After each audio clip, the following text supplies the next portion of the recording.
आज के क्लास में आप सभी को पॉलिटिकल साइंस का केवल स्पेशल क्वेश्चन ही दिखाया जाएगा जो कि परीक्षा में बार बार पूछे जाते हैं। जी हाँ प्यारे साथियों, यहाँ से बहुत सारे प्रश्न आपको 3 फरवरी 2026 को देखने के लिए मिल जाएंगे। नमस्कार साथियों, आप सभी बच्चों का एक बार फिर से स्वागत है रुचि बिहार क्लासेस में। प्यारे साथियों, जैसा कि आप सभी को मालूम है 3 फरवरी 2026 को आप सभी का पॉलिटिकल साइंस का एग्जाम है। और आज की क्लास में यहाँ से आप सभी मेरी बातों को ध्यान से सुनिएगा अगर आपको पॉलिटिकल साइंस में अच्छे अंक लाना है तो।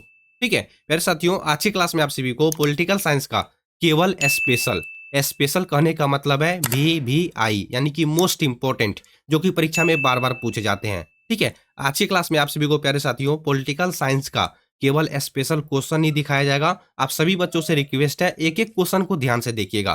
प्यारे साथियों यहाँ देखिए, मैं आप सभी को थोड़ा सा डिटेल में समझाता हूँ। ठीक है, लिख लिख करके देखो प्यारे साथियों, हम सभी के पास समय जो है लगभग 25-30 दिन का समय है। ठीक है, 25-30 दिन में आप सभी जितना मेहनत कर सकते हो, जितना मेहनत। ठीक है, एक महीना प्यारे साथियों आप सभी से रिक्वेस्ट है, एक महीना आप सभी मात्र अच्छे से पढ़ लो। ठीक है, मेरा तबीयत भी थोड़ा सा खराब है, जहां पर मैं बोलते बोलते हिचकिचा जाऊंगा, आप सभी उन पे फोकस मत करिएगा, आप सभी सिर्फ पढ़ाई पे फोकस करिए। ठीक है, तो हम सभी कहाँ थे प्यारे बच्चों, आप सभी के पास 25-30 दिन का समय है। 25-30 दिन में आप सभी जितना मेहनत कर सकते हो उतना मेहनत करो। ठीक है, अपने मम्मी पापा का नाम रोशन करने का कोशिश करो कि हम भी 400 से ऊपर मार्क्स लाए, है कि नहीं। तो प्यारे बच्चों, हम सभी के पास समय कम है, हम सभी क्लास को शुरू करते हैं। एक एक क्वेश्चन ध्यान से देखिएगा। प्यारे साथियों, एग्जाम आने में अभी भी 30 दिन का समय है। ठीक है, 30 दिन यानी कि एक महीना में आप सभी जितना मेहनत कर सकते हो उतना मेहनत करो। ठीक है, आप सभी हमेशा टारगेट रखना कि हमारा भी 400 मार्क्स आ सकता है। ठीक है, दूसरे का तो हमारा क्यों नहीं।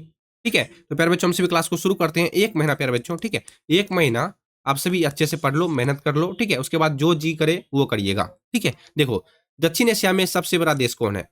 दक्षिण एशिया में सबसे बड़ा देश है भारत। ठीक है, आज की क्लास में आप सभी को केवल स्पेशल, ठीक है, स्पेशल क्वेश्चन ही दिखाया जाएगा जो कि 3 फरवरी के लिए बहुत ही ज्यादा खास है। ठीक है, चलिए मेरे बच्चों, दक्षिण एशिया में सबसे बड़ा देश कौन है? तो भारत है। ठीक है, आप सभी एक बात याद रखिएगा, मैं आप सभी को बता देता हूं, क्षेत्रफल की दृष्टि से दक्षिण एशिया का सबसे बड़ा देश है भारत। ठीक है, क्षेत्रफल की दृष्टि से ध्यान से सुनिएगा, ये एक रिकॉर्डिंग क्लास है, ना कि लाइव क्लास नहीं है। ठीक है, मेरे पास डिजिटल बोर्ड है कि नहीं कि मैं आप सभी को पूरा दिखा के पढ़ाऊं। ठीक है, आप सभी ध्यान से सुनिएगा। दक्षिण एशिया में सबसे बड़ा देश कौन है? दक्षिण एशिया में सबसे बड़ा देश है भारत, क्षेत्रफल की दृष्टि से। ठीक है, याद रखिएगा, ये सभी क्वेश्चन VVI क्वेश्चन है प्यारे बच्चों। ठीक है, VVI बोले तो स्पेशल है। दक्षिण एशिया में सबसे बड़ा देश कौन है? भारत है। ठीक है, आप सभी एक एक क्वेश्चन को ध्यान से देखिएगा। याद हो गया आप सभी को? 1 नंबर का क्वेश्चन, 2 नंबर का क्वेश्चन हम सभी देखते हैं। ठीक है, देखो प्यारे बच्चों, मैं आप सभी को एक बात और बता देता हूँ। एक महीना जो आप सभी के पास समय है, एक महीना, ठीक है, एक महीना में भी आप सभी अच्छे से मेहनत कर सकते हो, अच्छे अंक प्राप्त करने का प्रयास कर सकते हो। कैसे मालूम है? मैंने पॉलिटिकल साइंस का और भी वीडियो बना रखा है। अगर आपका सब्जेक्ट है पॉलिटिकल साइंस, अगर आप सभी चाहते हो कि पॉलिटिकल साइंस में हम अच्छे अंक लाए, तो पॉलिटिकल साइंस पे और भी वीडियो मैंने बना रखा है। ठीक है, सब्जेक्टिव क्वेश्चन और ऑब्जेक्टिव क्वेश्चन का, दोनों का। ठीक है, अगर आप सभी देखना चाहते हो तो लिंक आपको इसी वीडियो के डिस्क्रिप्शन में मिल जाएगा। 2026 का ही वीडियो है, 2026 बोर्ड एग्जाम का ही वीडियो है। अगर आप देखना चाहते हो तो लिंक आपको इसी वीडियो के डिस्क्रिप्शन में मिल जाएगा, आप सभी जाकर के चेकआउट कर सकते हो।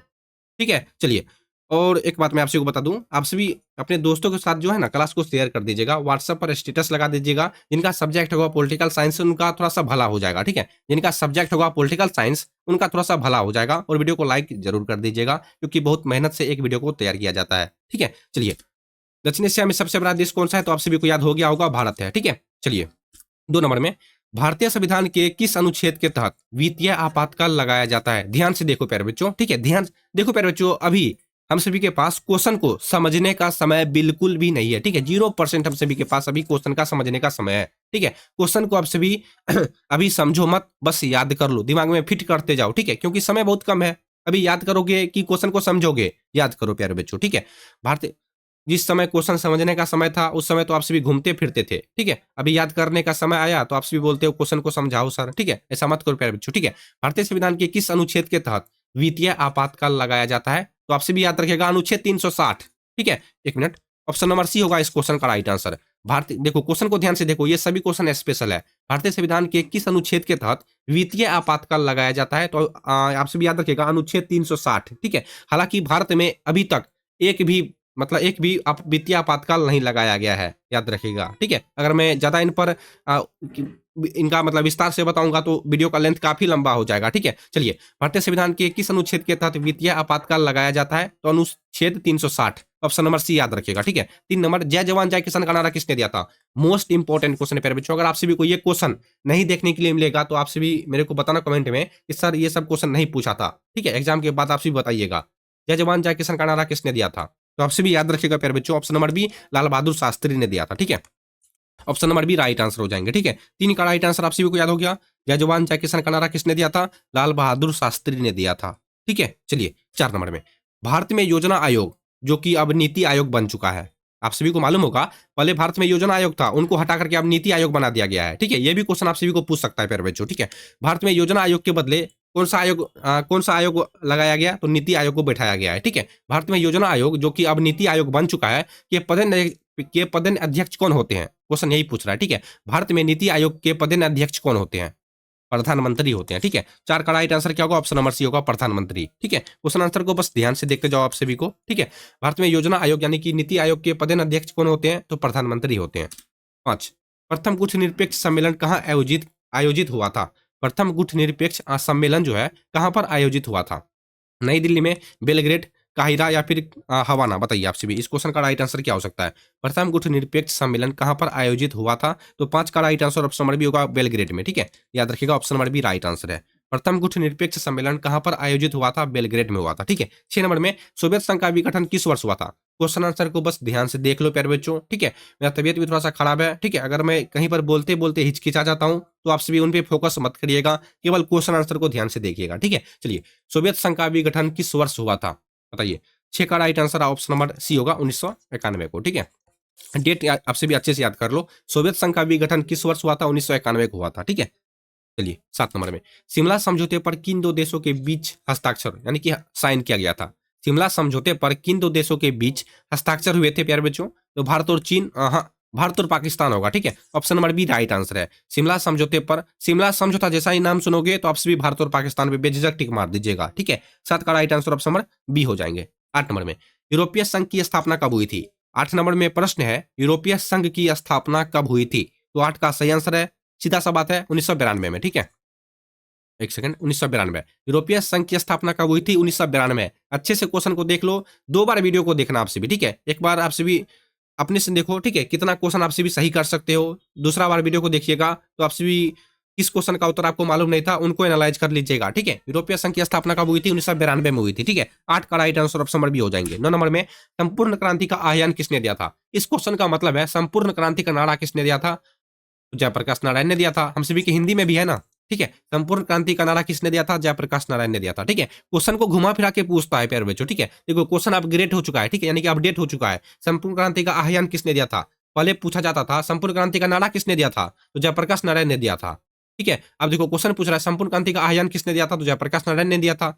सिंपल क्वेश्चन वही है, बस क्वेश्चन को थोड़ा सा घुमा दिया है ताकि बच्चे उलझ जाए। ठीक है, लेकिन आपको उलझना नहीं है क्योंकि आप रुचि बिहार क्लासेस को फॉलो कर रहे हो। ठीक है, 9 का right answer option number A, Bharatiya Janata पीठ, सॉरी पीठ नहीं पार्टी होगा। ठीक है, पढ़ने में थोड़ा सा मिस्टेक हो गया था। भारतीय जनता पार्टी, जिसे हम सभी शॉर्ट में बीजेपी के नाम से जानते हैं। ठीक है, हम सभी बीजेपी को ही वोट देते हैं। आप किनको देते हो कमेंट कर दीजिएगा। ठीक है, भारतीय जनता पार्टी बीजेपी की स्थापना कब हुई थी? मोस्ट इंपॉर्टेंट है, आपसे भी याद रखिएगा प्यारे बच्चों। मैं आपसे भी कोई इनका डेट बता देता हूँ, 6 अप्रैल। ठीक है, 6 अप्रैल बीजेपी की स्थापना कब हुई थी? 6 अप्रैल 1980 को, याद रखिएगा, 6 अप्रैल 1980 को बीजेपी की स्थापना हुई थी। ठीक है, तो इस क्वेश्चन का right answer option number B हो जाएगा। 11 नंबर में, सार्क का मुख्यालय कहां पर स्थित है? सार्क का मुख्यालय कहां पर स्थित है? मोस्ट इंपोर्टेंट है, बताइए आपसे भी। ऑप्शन नंबर सी होगा, काठमांडू में। ठीक है, याद रखिएगा। 12 नंबर में, चिपको आंदोलन की शुरुआत किस राज्य से हुई थी? चिपको आंदोलन की शुरुआत किस राज्य से हुई थी? मोस्ट इंपोर्टेंट, आपसे भी याद रखिएगा। देखो यहाँ पर बहुत बच्चे क्या गलती करते हैं, बिहार से टिक मारते हैं, जो कि गलत है। ठीक है, बिहार नहीं होगा, उत्तराखंड होगा। ठीक है, चिपको आंदोलन की शुरुआत कहां से हुई थी? किस राज्य से हुई थी? उत्तराखंड से हुई थी। ठीक है, चलिए 13 नंबर में, चंपारण सत्याग्रह की शुरुआत किस राज्य से? देखो यहाँ पर देखो क्वेश्चन क्या था प्यारे बच्चों, चिपको आंदोलन की शुरुआत किस राज्य से हुई थी? चिपको आंदोलन, देखो मैं आप सभी को यहाँ पर 2 क्वेश्चन का मतलब बताता हूँ। ठीक है, चिपको आंदोलन अगर पूछे तो उत्तराखंड याद रखेगा। अगर आप सभी को पूछे चंपारण सत्याग्रह तो ये हुई थी बिहार से। ठीक है, ऑप्शन नंबर सी यहाँ पर होगा। चंपारण सत्याग्रह की शुरुआत कहां से हुई थी? किस राज्य से हुई थी? बिहार से। यहाँ पर क्वेश्चन क्या था? चिपको आंदोलन। चिपको आंदोलन का अगर क्वेश्चन पूछे तो उत्तराखंड याद रखेगा। चलिए समझ गए होंगे। चलिए 14 नंबर में, द्वितीय पंचवर्षीय योजना का कार्यकाल क्या था? द्वितीय पंचवर्षीय योजना का कार्यकाल जो था वो क्या था? 14 का सही आंसर ऑप्शन नंबर बी है। 1956 से लेकर के प्यारे बच्चों, ठीक है, 1956 से लेकर के 1961 तक था, ठीक है, याद रखिएगा। द्वितीय पंचवर्षीय योजना का कार्यकाल क्या था? 1956 से लेकर के 1961 तक। ऐसा ही क्वेश्चन आपको 3 फरवरी को भी ऐसे ही क्वेश्चन देखने के लिए मिल सकता है, ठीक है। 15 नंबर में भारत में प्रथम गैर कांग्रेसी प्रधानमंत्री कौन थे? भारत में प्रथम गैर कांग्रेसी प्रधानमंत्री कौन थे? मोस्ट इंपॉर्टेंट है प्यारे बच्चों ये सभी क्वेश्चन। देखो पूरा दिन में मैं आप सभी के लिए 50-60 क्वेश्चन ही तैयार कर सकता हूं, ठीक है। इसका रीजन क्या है? इसका रीजन है मैं आप सभी को वही क्वेश्चन दिखाता हूं जो क्वेश्चन पूछा जा सकता है, ठीक है। भारत में प्रथम गैर कांग्रेसी प्रधानमंत्री कौन थे? 15 का right answer option number B होगा, मोरारजी देसाई, ठीक है, याद रखिएगा option number B right answer है। भारत में प्रथम गैर कांग्रेसी प्रधानमंत्री कौन थे? मोरारजी देसाई, ठीक है। अगर आप सभी और भी पॉलिटिकल साइंस का वीडियो देखना चाहते हो तो इनसे पहले जितना भी क्लास कराया गया था, अगर आप सभी देखना चाहते हो तो लिंक आपको वीडियो के डिस्क्रिप्शन में मिल जाएगा, आप सभी देख लेना, ठीक है। सभी क्वेश्चन इंपॉर्टेंट क्वेश्चन ही पढ़ाया गया है, ठीक है। देखो प्यारे बच्चों 1 महीना का समय है, ठीक है। 1 महीना में आप सभी चाहते हो कि सर सब्जेक्टिव क्वेश्चन भी दिखा दीजिए पॉलिटिकल साइंस का, तो मैं डिसाइड करूंगा। लगभग 5 विद्यार्थी भी मिलकर कमेंट कर दिए कि सर पॉलिटिकल साइंस का मोस्ट इंपॉर्टेंट सब्जेक्टिव क्वेश्चन भी पढ़ा दीजिए, तो मैं वीडियो लेके चले आऊंगा, ठीक है। चलिए हम सभी कहा थे भारत में प्रथम गैर कांग्रेसी प्रधानमंत्री कौन थे? तो आप सभी याद रखिएगा मोरारजी देसाई, ठीक है। 15 का right answer option number B. 16 संयुक्त राष्ट्र संघ की स्थापना कब हुई थी? संयुक्त राष्ट्र संघ की स्थापना कब हुई थी? तो 16 का सिंपल सा आंसर है ऑप्शन नंबर बी 1945 को, है कि नहीं? याद रखिएगा संयुक्त राष्ट्र संघ की स्थापना कब हुई थी? 1945 में। पंचशील समझौते पर किन 2 देशों ने हस्ताक्षर किया था? तो यहां पर होगा भारत और चीन, ठीक है। भारत और चीन यहां पर होगा ऑप्शन नंबर सी। पंचशील समझौते पर किन 2 देशों ने हस्ताक्षर किया था? भारत और चीन ने किया था, ठीक है। और शिमला समझौता पर भारत और पाकिस्तान, शिमला समझौता पर भारत और पाकिस्तान ने हस्ताक्षर किया था, और पंचशील समझौते पर भारत और चीन ने हस्ताक्षर किया था, यानी कि साइन किया था। हस्ताक्षर का मतलब होता है साइन, यानी कि उसको क्या बोलते हैं हिंदी में, याद नहीं आ रहा मेरे को, ठीक है। सीधा याद रखिएगा हस्ताक्षर यानी कि साइन, ठीक है। पंचशील समझौते पर किन 2 देशों ने हस्ताक्षर किए थे? भारत और चीन ने किया था, ठीक है। चलिए मैं तब तक पानी पीता हूँ, आपसे वीडियो को लाइक कर देना। अगर आप अभी तक आपसे भी शेयर नहीं किए हो तो वीडियो को शेयर कर देना।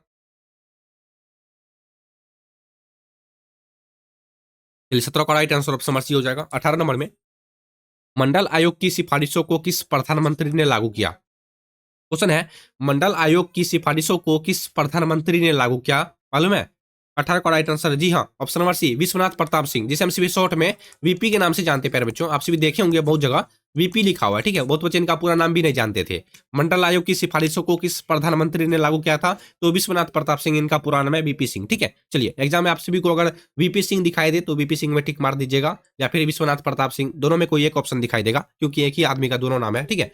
लीटे किस देश का एक आतंकवादी संगठन? तो लीटे, लीटे जैसे ही नाम सुनोगे तो श्रीलंका में घुस जाइएगा आपसे भी, ठीक है। श्रीलंका, लीटे किस देश का एक आतंकवादी संगठन था? तो श्रीलंका का था, ठीक है। सूचना का अधिकार कब, क्या लिखा हुआ है? सूचना का अधिकार कानून भारत में कब लागू हुआ? सूचना का अधिकार कानून जो है भारत में कब लागू हुआ था? तो 20 का सही जवाब है ऑप्शन नंबर बी 2005 में, ठीक है। 2005 में लागू, एक सेकंड मैं लिख देता हूं, आप सभी को समझ में आ जाएगा अच्छे से, ठीक है। सूचना का अधिकार कानून भारत में कब लागू हुआ था? 2005 में हुआ था। भारत के प्रथम उपराष्ट्रपति कौन थे? मोस्ट इंपोर्टेंट है, भारत के प्रथम उपराष्ट्रपति, प्रथम यानी कि पहली बार भारत में उपराष्ट्रपति कौन बने थे? क्वेश्चन यही पूछ रहा है, ठीक है। तो बहुत सारे बच्चे नहीं जानते होंगे, तो मैं आप सभी को बता दूं भारत में प्रथम उपराष्ट्रपति कौन थे प्यारे बच्चों? Doctor Sarvepalli Radhakrishna, option number 21 का राइट आंसर है, ठीक है। भारत के प्रथम उपराष्ट्रपति थे डॉक्टर सर्वपल्ली राधाकृष्ण, ठीक है। 21 का right answer option number A. 22 Tashkent समझौते किस वर्ष हुआ था? ताशकंद समझौता किस वर्ष हुआ था, ठीक है, यही क्वेश्चन पूछ रहा है। तो 22 का सही आंसर आपसे भी याद रखिएगा ऑप्शन नंबर बी 1966 को, ठीक है। ताशकंद समझौता किस वर्ष हुआ था? 1966 में। Next question operation desert storm किससे संबंधित था? ऑपरेशन डेजर्ट स्टॉर्म किससे संबंधित था? बताइए आप सभी, किस युद्ध से संबंधित था? जी 23 का right answer option number B होगा, प्रथम खाड़ी युद्ध से प्यारे बच्चों, ठीक है। Option number B right answer है, याद रखिएगा आप सभी। एमनेस्टी इंटरनेशनल का संबंध किससे है? एमनेस्टी इंटरनेशनल का संबंध जो है ना मानवाधिकार से संबंधित है, ठीक है। Option number B right answer है। एमनेस्टी इंटरनेशनल का संबंध किससे है? तो मानवाधिकार से है, ठीक है। चलिए भारत में नई आर्थिक सुधारों की शुरुआत कब हुई थी? भारत में नए आर्थिक सुधारों की शुरुआत कब हुई थी? ध्यान से क्वेश्चन आंसर को बस देखते जाओ, ठीक है। किसी एक स्थान पे बैठ जाओ, मोबाइल को फुल स्क्रीन कर लो, क्वेश्चन को ध्यान से देखो बस। भारत में नई आर्थिक सुधारों की शुरुआत कब हुई थी? तो 25 का सीधा आंसर है 1991 को, ठीक है। याद रखिएगा 1991, option number B right answer है। भारत में नई आर्थिक सुधारों की शुरुआत कब हुई थी? 1991 को, ठीक है। मैं पेन का कलर अब यहाँ पर थोड़ा सा चेंज कर लेता हूँ, ठीक है, येलो कर लेता हूँ यानी कि पीला। नेक्स्ट क्वेश्चन बर्लिन की दीवार का गिरना किस घटना का एक प्रतीक था? बर्लिन का दीवार का गिरना प्यारे बच्चों किस घटना का एक प्रतीक था? तो आपसे भी याद रखिएगा प्यारे बच्चों शीत युद्ध का अंत। ठीक है, option number C right answer है। 26 का right answer option number C हो जाएगा, शीत युद्ध का अंत। भारत ने पहला परमाणु परीक्षण कहां पर किया था? देखो कहां पर हुआ था, यहाँ पर पूरा लिखा हुआ है, आपसे भी अच्छे से पढ़ लो, मैं पढ़ देता हूं। ठीक है, यह परीक्षण राजस्थान के जैसलमेर जिले में स्थित पोखरण, ठीक है, पोखरण स्टेट रेंज में किया गया था। याद रखिएगा, कब किया गया था मालूम है?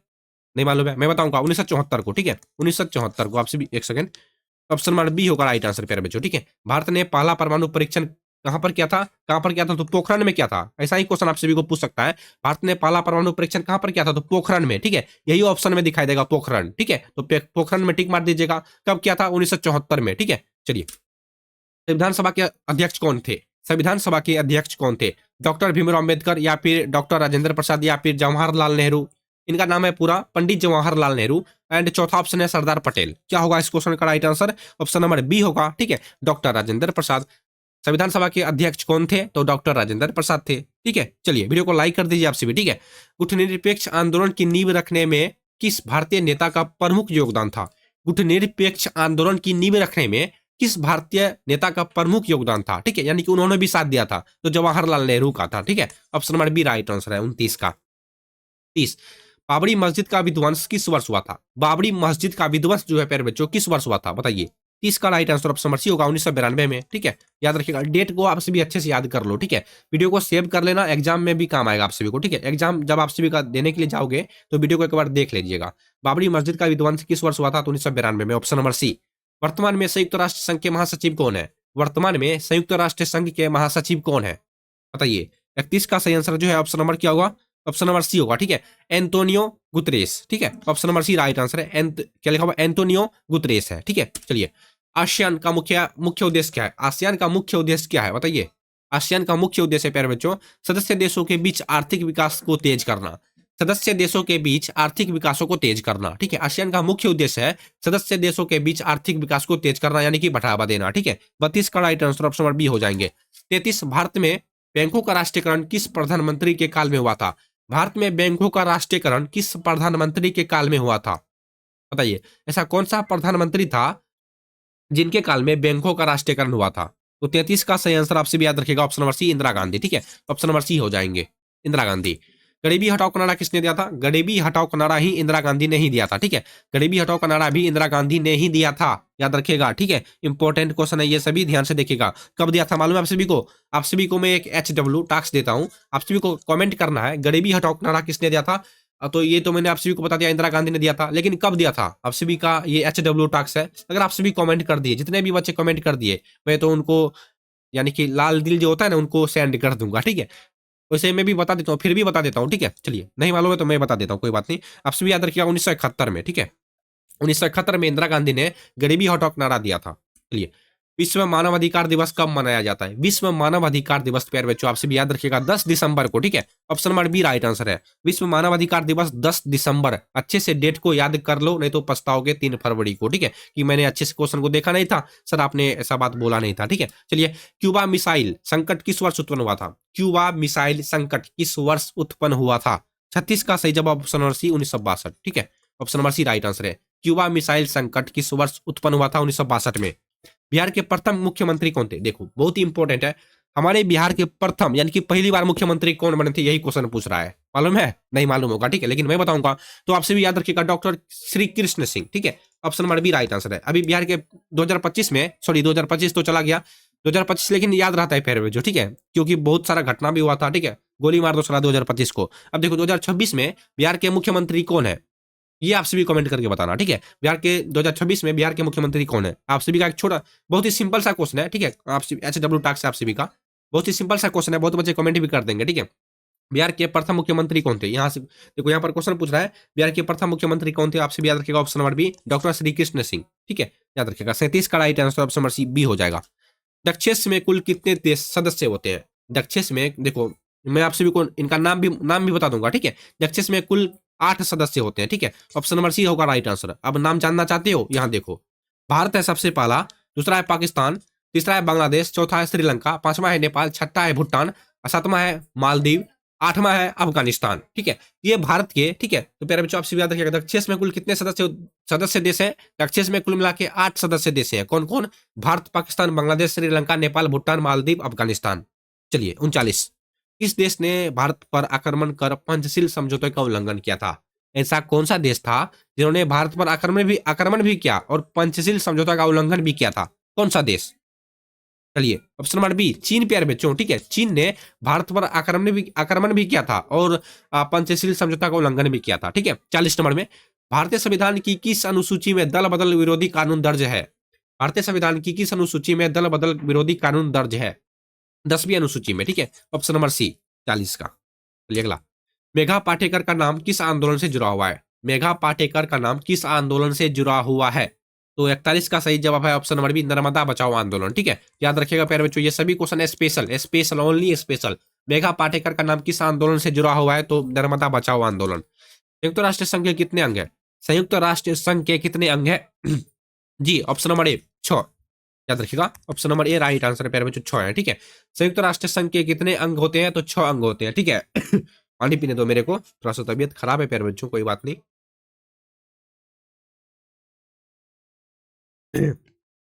चलिए आप सभी को 42 नंबर का प्रश्न याद हो गया। संयुक्त राष्ट्र संघ के कितने अंग हैं? तो 6, ऑप्शन नंबर ए। सुरक्षा परिषद में कुल कितने सदस्य होते हैं? सुरक्षा परिषद में प्यारे बच्चों कुल कितने सदस्य होते हैं? सदस्य यानी कि मेंबर।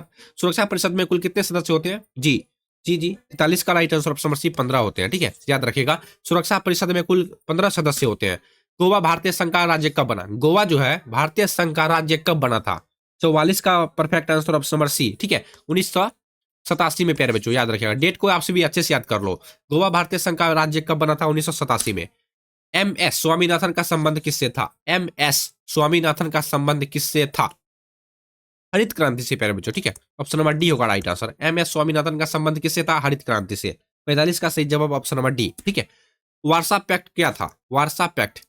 अभी आपसे भी कमेंट करो, अभी 46 नंबर के क्वेश्चन पर आपसे भी रुक जाओ। ठीक है, अभी आपसे भी कमेंट करो 46 नंबर तक में, क्वेश्चन को देख लो 46 नंबर का, देख लिए अभी तक में आप सभी का कितना क्वेश्चन सही हुआ है? एकदम ईमानदारी पूर्वक कमेंट करो प्यारे बच्चों। ठीक है, अगर मेरे पास भी डिजिटल बोर्ड होता तो काफी मजा आता आप सभी को पढ़ाने में। ठीक है, खैर कोई बात नहीं, आगे देखा जाएगा। ठीक है, 2027 के बच्चे को लेकर के 2028 के बच्चों को लेकर के देखा जाएगा आगे क्या होता है। ठीक है, व्हाट्सएप पैक्ट आप सभी सपोर्ट नहीं करते प्यारे बच्चों, वीडियो को लाइक करो, दोस्तों के साथ शेयर करो, चैनल को सब्सक्राइब करो, तभी ना मैं डिजिटल बोर्ड ले पाऊंगा। ठीक है, व्हाट्सएप पैक्ट क्या होता है प्यारे बच्चों बताइए? जी 46 का सही जवाब ऑप्शन नंबर बी, सोवियत संघ का सैन्य गठबंधन। ठीक है, option number B right answer है। सोवियत संघ का सैन्य गठबंधन एक वार्षा पैक्ट होता है। ठीक है, भारत में योजना आयोग को भंग कर कौन सा आयोग बनाया गया था? मोस्ट इंपोर्टेंट है, भारत में योजना आयोग को भंग करके नीति आयोग बनाया गया, बहुत ही इंपॉर्टेंट है ये क्वेश्चन। एक नंबर में नहीं, 3 नंबर में ये क्वेश्चन आया था प्यारे बच्चों। ठीक है, यहाँ पर एक इस क्वेश्चन का right answer option number A होगा। भारत में योजना आयोग को हटा करके अब नीति आयोग को बनाया गया है। ठीक है, योजना आयोग को हटा करके अब नीति आयोग को रखा गया है, याद रखिएगा। 47 का सही जवाब है ऑप्शन नंबर ए। ठीक है, अंतर्राष्ट्रीय न्यायालय का मुख्यालय कहां पर स्थित है? अंतर्राष्ट्रीय न्यायालय का मुख्यालय कहां पर स्थित है बताइए? जी ऑप्शन नंबर सी होगा हेग में। ठीक है, ऑप्शन नंबर सी। 49, प्रत्यक्ष प्रजातंत्र किस देश में है? प्रत्यक्ष प्रजातंत्र किस देश में है, यानी कि डायरेक्ट डेमोक्रेसी किस देश में है? Bharat, America, Switzerland. तो आप सभी याद रखिएगा स्विट्जरलैंड। ठीक है, ऑप्शन नंबर सी। प्रत्यक्ष प्रजातंत्र यानी कि डायरेक्ट डेमोक्रेसी किस देश में है? प्रजातंत्र को इंग्लिश में बोलते हैं डेमोक्रेसी। ठीक है, किस देश में है? तो स्विट्जरलैंड में है। ठीक है, 49 का सही ऑप्शन नंबर सी। 50 सबसे लास्ट क्वेश्चन है प्यारे बच्चों। ठीक है, देखो आज की क्लास में आप सभी को टोटल 50 क्वेश्चन मैंने पॉलिटिकल साइंस का दिखाया है, जो कि 3 फरवरी के लिए केवल स्पेशल है। ठीक है, यहाँ से बहुत सारे प्रश्न आपको 3 फरवरी को देखने के लिए मिल सकते हैं। ठीक है, 50 नंबर के क्वेश्चन को आपसे भी देख लो। अकाली दल किस राज्य का क्षेत्रीय दल है? अकाली दल किस राज्य का एक क्षेत्रीय दल है? पंजाब होगा। ठीक है, ऑप्शन नंबर बी होगा राइट आंसर। अकाली दल किस राज्य का क्षेत्रीय दल है? तो पंजाब होगा। ठीक है, तो प्यारे बच्चों ये थे पॉलिटिकल साइंस का 3 फरवरी के लिए कुल 50 स्पेशल ऑब्जेक्टिव क्वेश्चन, जो कि बहुत ही ज्यादा खास है, बहुत ही ज्यादा। ठीक है, आप सभी को एक छोटा सा काम करना है प्यारे बच्चों, आप सभी को अपने दोस्तों के साथ क्लास को शेयर करना है, वीडियो को लाइक करना है और चैनल को सब्सक्राइब कर लेना है, अगर आप सभी को एग्जाम आते आते और भी क्वेश्चन देखना है तो। ठीक है, और आप सभी को किस सब्जेक्ट में वीडियो चाहिए कमेंट ये जरूर करिएगा। ठीक है,